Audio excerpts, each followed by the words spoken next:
और इस खबर पर दिल्ली से हमारे साथ जुड़ रहे हैं हमारे संवाददाता अनुवेश रथ। अनुवेश, बताइए कि किस दिन प्रधानमंत्री मोदी शपथ लेने वाले हैं, इसे लेकर क्या तारीख, हालांकि 9 तारीख तय हो गई है, क्या कुछ तैयारियां हैं? जी देखिए, यहाँ पे अगर बताया जाए, जिस तरीके से सूत्रों के हवाले से अभी तक खबर आ रही है कि 9 तारीख शाम को 6:30 बजे प्रधानमंत्री मोदी जो है वो शपथ ले सकते हैं।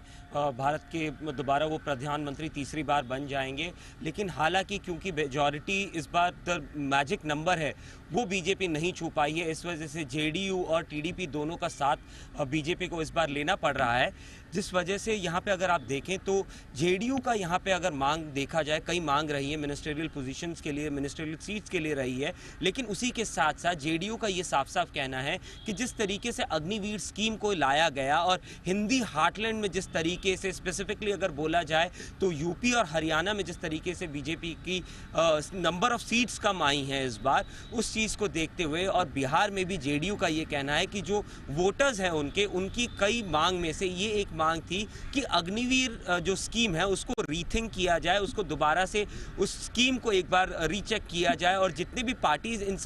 इसमें इन्वॉल्व हैं उनके साथ दोबारा रिकंसल्टेशन किया जाए, जिसके चलते जो लोगों की नाराजगी है उसको दूर किया जा सके। इस वजह से जेडीयू की ये मांग है कि इस बार जो अग्निवीर स्कीम है उसको रीथिंक किया जाए, उसको रिकरेक्ट किया जाए। हालांकि इससे पहले जब चुनाव यात्रा चल रही थी तो राहुल गांधी ने ये साफ साफ कह दिया था कि अगर उनकी सरकार बनती, हालांकि उनकी सरकार नहीं बनी है, लेकिन अगर उनकी सरकार बनती तो वो अग्निवीर स्कीम को पूरी तरीके से स्क्रैप कर देते। जिस तरीके से भर्ती होती थी अदर रैंक्स के लिए, क्योंकि अग्निवीर स्कीम जो है वो स्पेसिफिकली मैं ये बताना चाहूँगा वो सिर्फ अदर रैंक्स OR जो होते हैं, जैसे कि JCO, हवलदार, सिपाही, तो अन्य रैंक होते हैं उनके लिए भर्ती होती है, ऑफिसर्स रैंक के लिए नहीं होती है। लेकिन उसके बावजूद जो हिंदी हार्टलैंड जिसको कहा जाता है, वहां पे हर घर से ऑलमोस्ट, आप अगर नॉर्दर्न